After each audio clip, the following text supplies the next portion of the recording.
Alors salut à tous, ici Seb, on se retrouve pour un nouveau format qui est finalement un dérivé de mes anciens formats où je reprenais en fait les parties jouées du mois et l'actualité ludique, tout ça. En fait je parlais je trouve de trop de jeux. Des fois il y avait des jeux que j'avais joué qu'une partie, donc c'était pas pertinent je trouve d'en parler forcément. Il y avait beaucoup de jeux, une vingtaine, trentaine, donc ça durait un peu en longueur, ça traînait. Donc là j'ai décidé de revoir un peu le format et de me concentrer seulement sur 3 jeux. Donc ce format, ce sera les jeux du mois. Et ce sera, voilà, je reviendrai sur les 3 jeux qui ont marqué le mois précédent. Puisque là, je suis un peu en retard. Là, c'est les. Quoique, on est à mi-mars. C'est les jeux du mois de février. Voilà, donc je reprends un peu mon rapport de partie. Et je repère les 3 jeux qui m'ont vraiment le plus marqué. Donc là, pour cette première session, on parlera du Château Blanc. On parlera de Zénith, qui n'est pas encore sorti, et de Rival. On va commencer avec le Château Blanc. Donc, pour illustrer, on va laisser défiler. C'est ma vidéo. Vidéo où je joue avec le nouveau clan. Nouveau clan Fanmade. Alors, pour ceux qui ne connaissent pas, on va déjà définir qu'est-ce que le Château Blanc, quoi. Alors, Château Blanc, sorti en 2023, est un jeu de Israel Santrero et Sheila Santos. Donc, c'est les mêmes auteurs que la Cathédrale Rouge et du récent Flatiron. Le jeu est illustré par Johan Guardier, édité chez Devir et localisé par Yellow pour la version française. Donc, c'est un jeu pour 1 à 4 joueurs pour des parties d'1 heure environ. Le but du jeu est d'obtenir le plus de points de victoire. Donc, dans le Château Blanc, c'est en fait c'est un château qui a vraiment existé, c'est le château de Himeji. Les joueurs incarnent chacun un clan, essayant d'obtenir le plus d'influence à la cour du Daimyo, donc qui est un peu l'empereur à cette époque. Hop, donc en fait, vous voyez là sur la vidéo, la d'illustration, en fait le plateau, ça représente le château et les alentours avec les jardins à gauche et la zone d'entraînement à droite. J'aime bien moi le plateau, même si il y a beaucoup d'informations, mais finalement c'est assez lisible. Du coup, donc pour obtenir de l'influence, chaque joueur se servira des dés colorés des 3 poules afin de réaliser les actions. C'est donc un jeu de gestion de dés, placement d'ouvriers et gestion de ressources. Et sous ces airs minimalistes, le jeu cache en réalité une grande richesse. La partie est extrêmement serrée car le jeu se termine au bout de 9 tours seulement, répartis en 3 manches. Donc il faudra chercher vraiment à optimiser ses actions, ses ressources. C'est vraiment hyper tendu comme jeu et moi j'adore ça, quoi. Il n'y a pas de fioriture, quoi. C'est assez sec. Ça va très très vite. Mais justement le but ça va être d'optimiser et de trouver des combos en fait qui vont nous permettre d'obtenir des actions supplémentaires. Gros point fort du jeu, son renouvellement. En effet, au début de chaque partie, nous allons placer des cartes et des jetons colorés permettant de faire varier les actions et les bonus. Il faudra donc s'adapter à chaque configuration afin d'optimiser sa stratégie. Voilà, c'est très bien. Bon, il y aura des chemins, des petites astuces en fait qu'on va pouvoir retrouver d'une partie à l'autre. Mais c'est vrai que la configuration initiale du jeu, elle varie à chaque fois, elle varie beaucoup selon plein de plusieurs paramètres. Donc il va falloir vraiment analyser son plateau avant de se lancer dans l'action. Et aussi, on est fortement impacté par la valeur des dés. Hein. C'est pas la même chose de jouer qu'avec des 1 qu'avec des 6. Donc il va vraiment aussi falloir gérer ça. Donc en solo et 2 joueurs, les cases actions ne peuvent accueillir qu'un seul dé, donc une seule action, ce qui augmente l'importance du premier joueur. Parce que premier arrivé, premier servi. À 3 et 4 joueurs, le problème ne se pose pas, puisque les joueurs peuvent superposer les dés pour réaliser la même action, en moyennant quelques pièces. Moi, j'ai pas joué à 3 ou 4, non. À 3, non, je crois que j'ai joué qu'à 2 à chaque fois. À 2 et en solo, qui finalement représente une partie à 2 joueurs. En tout, moi j'ai joué 36 parties. Ah oui, je l'avais marqué là. Dont 3 multijoueurs à 2. Donc vous voyez, 33 parties quand même solo. Une bonne moitié de ces parties ont été jouées sur BGA. J'ai pas mal joué en solo pour m'améliorer en fait. D'ailleurs l'automa, on va en parler, il est bien réalisé, il est simple d'utilisation, il se joue avec un petit deck de cartes, je crois que c'est 9 cartes, si j'ai pas de bêtises, ça correspond au 9 dés. A chaque tour on retourne des cartes jusqu'à trouver un dé utilisable, l'automa ne s'embarrasse d'aucune ressource ou de plateau, il score hyper vite et sans contrainte. Donc c'est un peu la fête du slip je trouve, j'ai été un peu décontenancé au départ, même en niveau facile, il score quand même à bout. C'est assez surprenant. Pour gagner, donc pour nous les pauvres joueurs, Il nous faut une configuration initiale hyper avantageuse avec des doubles actions, du riz en ressources de départ pour vite jouer les jardiniers. D'ailleurs, en parlant de ça, je ferai une vidéo guide stratégique sur le Château Blanc. J'ai recueilli pas mal d'infos du haut de mes 36 parties et sur BGG, j'ai trouvé des sites, des forums pardon, avec pas mal de conseils stratégiques, et je vais en faire une petite synthèse pour nous faire une petite vidéo guide stratégique comme j'avais fait pour Under Fantasy Sky. J'avais bien aimé l'exercice. En tout cas, moi je trouve ça un peu dommage que l'automate soit si fort, parce que même en niveau de difficulté facile, quoi, le truc il est assez hyper coriace, quoi, alors que ils auraient pu mieux agencer ça. D'autant plus qu'il y a un niveau normal et difficile, mais là je sais même pas ce que ça donne, parce que en normal je crois que j'avais joué, mais bon, déjà perdre en niveau facile c'est un peu décourageant. Mais à force de parties acharnées, j'ai réussi à gratter quelques victoires. Mais ça m'engage pas forcément à y revenir. En tout cas, on trouve un automa fan-made, c'est celui que je vous montre en vidéo là, qui est bien plus équilibré. Le clan Ginkgo Kawa. Donc j'en ai fait une partie, je gagnais en normal en plus. Donc je pense qu'avec 36 parties au compteur, j'étais... Je vais pas dire que je suis hyper fort, mais j'ai quand même quelques notions et quelques habitudes qui font que ouais, je suis plutôt à l'aise, on va dire, au niveau des gestion de ressources et des combos. Donc pourquoi j'ai choisi ce jeu dans mon top 3 des jeux du mois?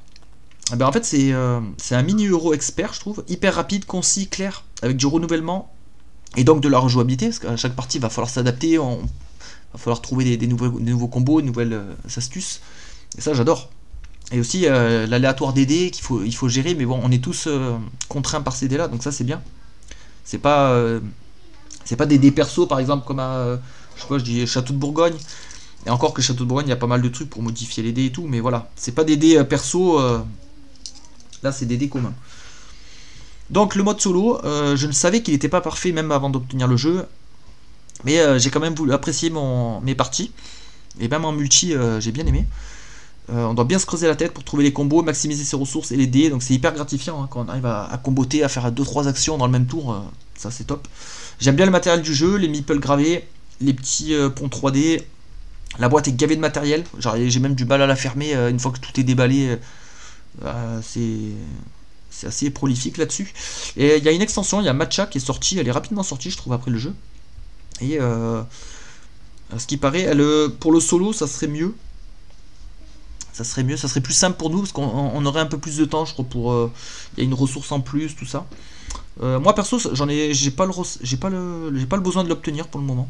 Donc j'aime bien moi le jeu tel qu'il est, dans son minimalisme et son élégance mécanique. Et du coup moi ça me donne aussi envie d'essayer les jeux des mêmes auteurs, la Cathédrale Rouge notamment. Je suis assez curieux parce qu'il y avait aussi des bons retours sur Cathédrale Rouge, donc assez emballé.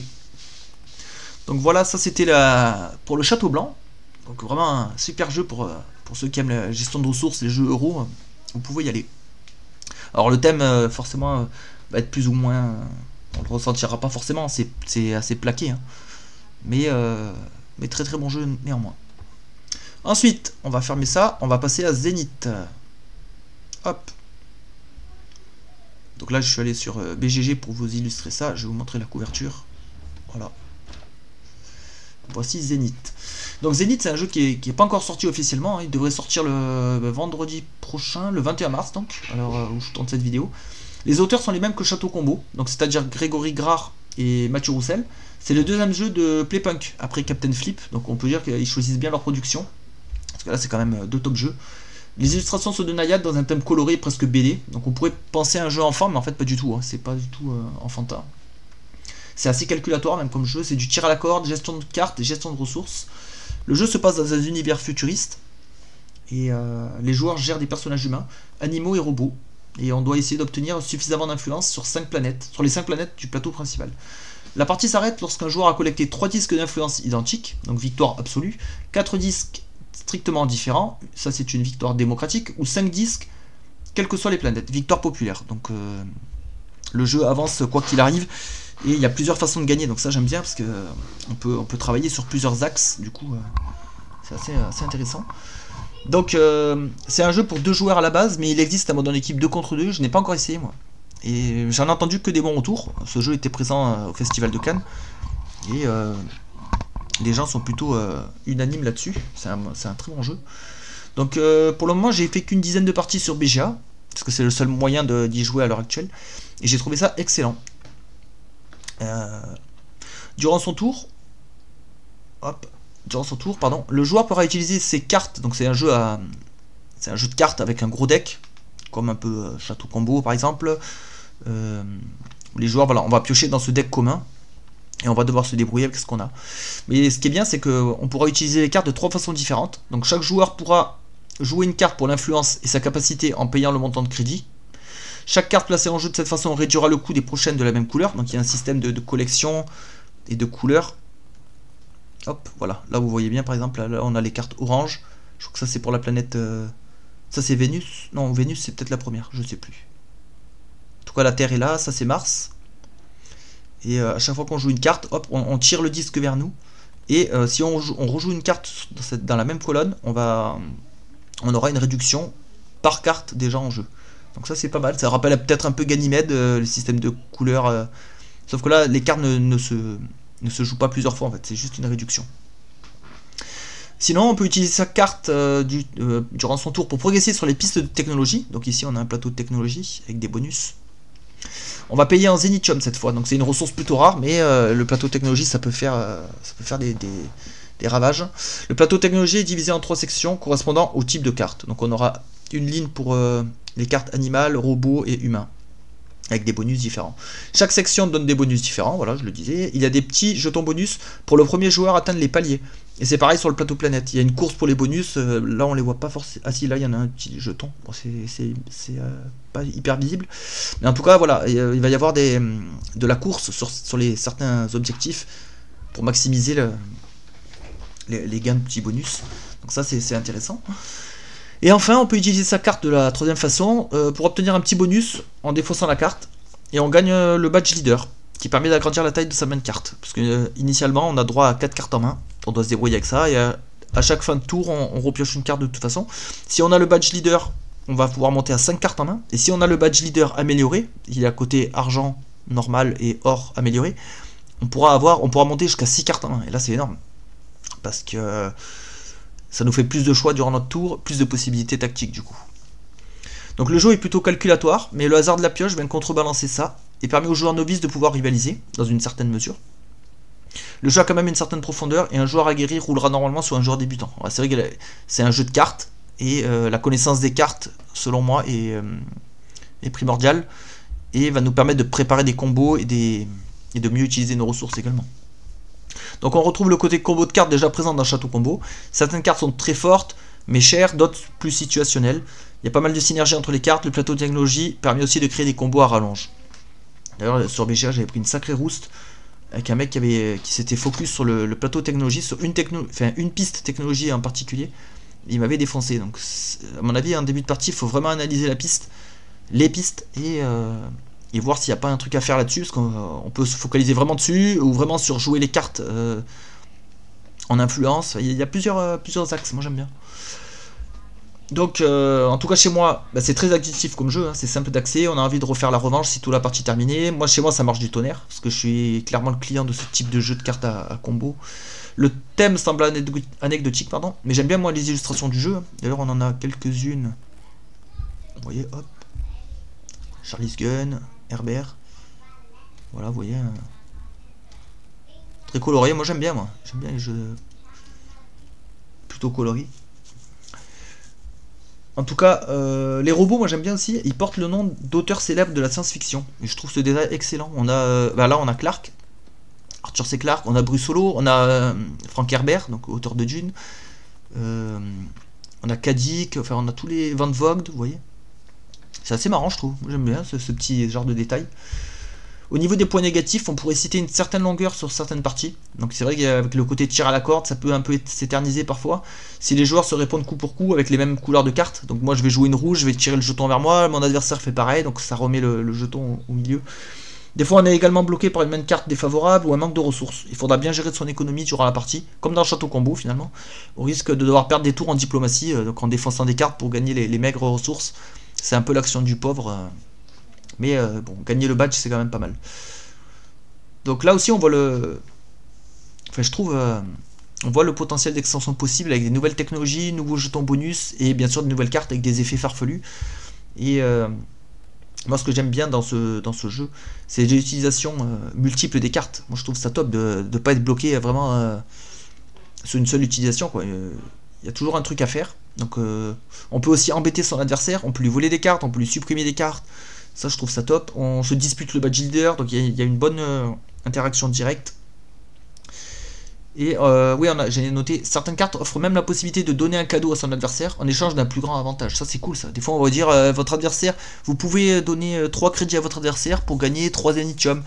Ou vous pouvez voler une carte adversaire, en échange, vous gagnez autre chose. Ça, c'est assez cool, je trouve.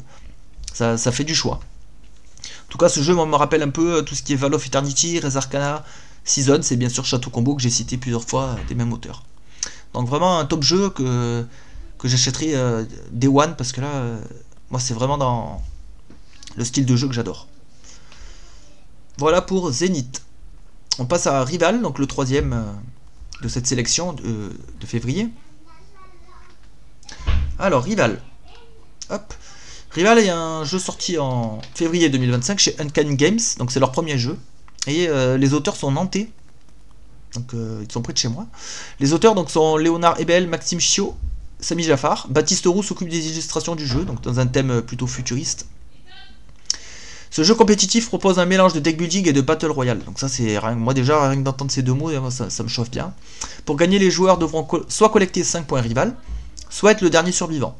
Dans ce jeu à l'univers futuriste, chaque joueur incarne un membre d'un clan avec ses propres capacités et pouvoirs ultimes, couplés à une carte guilde lui octroyant des bonus diverses. Durant nos tours de jeu, nous pourrons nous déplacer, récolter des ressources, acquérir de l'équipement, des armes, nous permettant d'être plus efficaces au combat. Donc là vous voyez, la zone de jeu se compose de tuiles, et on va se balader dessus et s'affronter avec des armes à feu. Il y a une histoire de ligne de vue, il y a une histoire de portée aussi également, il y a des armes de corps à corps, il y a des grenades, enfin, il y a vraiment de quoi faire. Et j'essaie de montrer d'autres images. Donc, pas mal de cartes. Bah, ça c'est clair pour un deck building. Donc voilà, moi j'ai cette version là, la version Deluxe avec les tapis, tous les machins. C'est un jeu issu de... Ouais, c'était Kickstarter. Et assez classe quand même, la direction. Une fois que tout est sur la table, ça a quand même de la gueule. Hein, avec les tapis, les plateaux joueurs, les tuiles, c'est assez coloré. Donc moi j'adore, j'aime vraiment. Donc c'est un jeu pour 2 à 6 joueurs pour des parties de 40 à 120 minutes. En jeu du même genre, moi j'ai pensé à Tsunami Island ou Adrenaline, c'était un FPS en mode jeu de plateau. Ça me fait penser un peu à ça. Sinon en film, on peut penser au film qui a donné le titre à ce genre, à Battle Royale 1 et 2. Il y a aussi Hunger Games, finalement on pourrait penser à ça. Ce jeu me fait beaucoup penser à Hunger Games dans le genre, enfin dans le sens où il y a des clans qui s'affrontent. Il y a des sponsors, il y a avec les tuiles et tout. Franchement, il y a vraiment un sens là-dessus. Il y a un goût de Hunger Games. Donc au fur et à mesure que les tours passent, ce qui est bien, c'est que la zone de jeu va se rétrécir, à l'instar d'un Fortnite, obligeant les joueurs à se confronter. Donc c'est-à-dire on peut pas rester caché indéfiniment. Au début on joue aux extrémités, on est loin les uns des autres, mais au fur et à mesure la zone se rétrécit et on n'aura pas le choix que de converger vers le centre et de se taper, quoi. Donc au début du jeu on est un peu timide, on n'ose pas trop attaquer. Et après on finit par se lâcher. Hein. Le jeu serait à rapprocher des jeux à l'américaine, des Ameritrash, avec une thématique forte, des lancers de dés et renversements de situation. On peut essayer de calculer les probabilités, sorties de son deck, et gérer l'obtention de cartes et les utilisations de ressources, donc la résine et le cristal. Mais on est clairement dans de l'Ameritrash. Hein. Il y aura beaucoup de lancers de dés et tout, et justement le fun vient de ça, il y a des trucs de fou qui vont se passer avec ça. Avec des relances, avec des jets foirés, c'est hyper drôle, quoi. Donc au niveau des ressources, on a la résine qui permet de créer des boucliers, et le cristal qui sert à épurer son deck. Donc ces ressources peuvent également servir à obtenir de puissantes cartes, appelées schémas, ou des points rival. Le premier joueur à obtenir 5 points rival gagne immédiatement la partie, et on obtient ces fameux points en éliminant un autre joueur, donc là c'est 2 points rival, en achetant le point avec les ressources, comme on vient de le dire, ou en récoltant un sponsor qui donne un point. Donc ça peut aller assez vite. Hein. On peut jouer la prudence en début de partie, récolter des ressources dans son coin, acquérir quelques armes et compétences avant d'entamer les hostilités. Car une fois que la bataille est lancée, après c'est un peu le point de non-retour. C'est-à-dire que les joueurs vont se rendre coup pour coup, on va se tirer dessus et tout, et ça peut aller assez vite. Les joueurs peuvent tenter de créer des alliances temporaires, ce n'est pas dans les règles, mais lorsque j'y joue, moi j'essaie de un peu d'embrouiller mes adversaires un peu en parlant, en les incitant, en les engrainant un peu les uns contre les autres. Moi ça me fait rire en tout cas. Et comme ça ils vont se battre un peu entre eux et ils vont s'affaiblir surtout. Mais j'ai jamais gagné de partie, j'en ai fait 5 je crois, 4 ou 5. J'ai jamais gagné, c'est un truc de fou, je me fais toujours défoncer. Mais bon, c'est hyper fun quand même. Donc c'est un jeu qui prend toute son ampleur à mon avis avec plus de joueurs. Moi j'ai essayé, j'ai joué à 3 maximum. Et on peut jouer jusqu'à 6. J'ai essayé aussi le mode 2 joueurs qui est un 1v1. Où des drones accompagnent les joueurs. Mais je trouve que c'est clairement en dessous de l'expérience multijoueur à 3 ou plus. Franchement je préfère bien plus y jouer à 3. J'ai pas trop aimé le mode de joueur. J'aimerais essayer sinon un mode en équipe. Par exemple faire du 2 contre 2 ou un truc comme ça, ou alors rejouer en 1 contre 1, mais cette fois je contrôlerai 2 ou 3 personnages, un peu comme une escouade quoi, et un combat de 3 contre 3 ça pourrait être terrible. C'est sûr que ça allongera le temps de partie, mais bon ça c'est pas grave pour moi.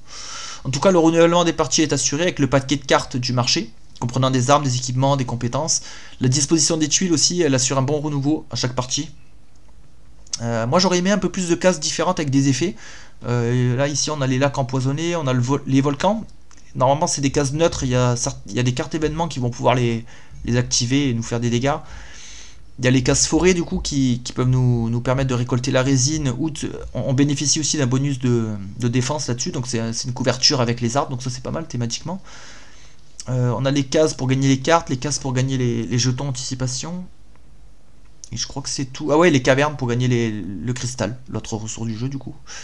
Mais ouais, j'aurais aimé, je sais pas, d'autres cases, d'autres effets. À mon avis, là, il y a moyen de, je sais pas, de faire des cases, par exemple, des espèces de bâtiments, des forts ou des ruines, enfin des trucs où on pourrait se mettre à couvert. À mon avis, il y a moyen de faire des trucs de fou avec cette base de gameplay. Les règles sont assez lacunaires, mais par contre, les auteurs sont très actifs sur leur Discord. À chaque fois que je pose des questions et tout, ils répondent très très vite. Et là, ils travaillent actuellement sur une version 2, une V2, qui est bien meilleure. Moi, je l'ai déjà lu. Elle est partagée sur le groupe Discord. Elle est vraiment plus explicite. Il y a beaucoup plus d'exemples, tout ça. Donc vraiment, si vous avez un souci sur les règles et tout, vous pouvez aller voir là-dessus. En tout cas, super jeu, bien tendu, avec une envie d'y revenir. Moi, j'ai vraiment envie d'essayer chaque personnage. Il y a 8 personnages, je crois, dans la boîte. Ils ont tous des capacités. Il y en a un qui joue sur les jetons poison, il peut empoisonner les adversaires. Il y en a un qui pollue un peu le deck des adversaires. Il y en a qui sont plus forts à distance, il y en a qui sont forts au corps à corps. Enfin, il y a plein de trucs. Et il y en a un qui est plus défensif aussi, mais j'aimerais bien l'avoir lui aussi. Mais ouais, à chaque fois, c'est fun quoi, parce qu'on chope des armes, on essaie d'éclater les autres joueurs. Les sensations de jeu sont très bonnes, franchement, on se marre bien autour de la table. J'aimerais bien y jouer à plus de 3, mais j'imagine qu'à 6, par contre, ça doit être le bordel. Les combats ça doit éclater beaucoup plus vite. Plus de joueurs sur la carte, ouais, ça doit être rapidement le Bronx. Mais à tester. Donc c'est clairement un jeu à gros potentiel. Moi j'imagine déjà plein de modes de jeu typiques du genre comme la capture du drapeau, roi de la colline, jeu en équipe. Enfin on peut imaginer plein de trucs avec ce gameplay. Hein. C'est assez libre. Et niveau extension pareil, hein, les auteurs pourraient déjà imaginer d'autres persos, des guildes, des cartes et des tuiles. Il y a vraiment matière à travailler là-dessus. Hein. Donc moi en tout cas je reste aux aguets de toute information. Bon là le jeu il vient juste de sortir mais... pas mal hypé en tout cas par ça, et j'ai vraiment envie d'y rejouer. Moi celle-là, si on me propose un jeu multijoueur si on a 2 heures devant nous, moi c'est clairement celui-là que je propose. Donc voilà pour le 3ème jeu et la fin de cette vidéo, donc du coup sur les jeux du mois de février. Là on est déjà mi-mars, donc il va falloir que je me penche déjà pour les jeux de mars, mais j'ai déjà des petites idées. Là moi ce que j'ai joué récemment c'est quoi, c'est Hit avec la sortie de l'extension. Donc le jeu de course. J'avais pas mal rejoué aussi à Baseball Highlight, parce que j'avais reçu la nouvelle boîte. Ça pourrait être ça. Et après G.I. Joe, probablement. Ouais, je crois que c'est les 3 jeux que j'ai le plus joué. Ouais, à mon avis, ouais, pour le mois de mars, on va s'orienter là-dessus. Hein. Donc on va partir sur Hit, Baseball Highlight et G.I. Joe. Et là, c'est des jeux vraiment que je connais très très bien. Et donc ça sera un plaisir d'en parler. Allez, bonne journée à tous et à la prochaine.